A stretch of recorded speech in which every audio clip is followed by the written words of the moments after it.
Баршаңызға сәлем, сіздермен Ұлданай. Бүгін сіздермен дәл осындай үйде пицца жасайтын боламыз. Міне бізге керегі сүт, дрожж. Екеуін жақсылап араластырып алыңыз. Үстіне қант қосамыз. Тағы да араластырамыз.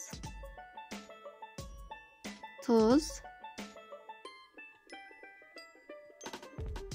Жұмсақ сары май, майонез керек. Жақсылап араластырып, үстіне ұнымызды салып, жұмсақ былқылдап тұрған қамыр илейтін боламыз.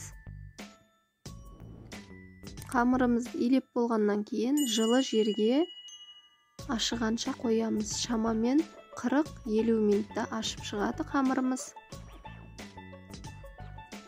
Орап қойсаңыз болады.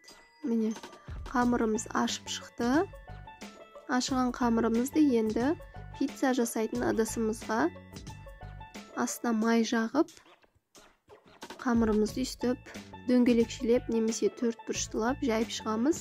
Үстіне осындай томатымызды және майонез екеуін қойып, жақсылап жайып шығамыз. Салымына мен колбаса, осындай тәтті бұрыш, үстіне сыр қойдым. Сырды теркадан өткізіп алдым да, барлығын осылай жайып шықтым. Помидор қойсаңыз болады өзіңіз қалауыңыз бойынша. Міне, пеште 8 минутта 180-200 градуста пісіріп аласыз. Өте тез, оңай пісіріледі.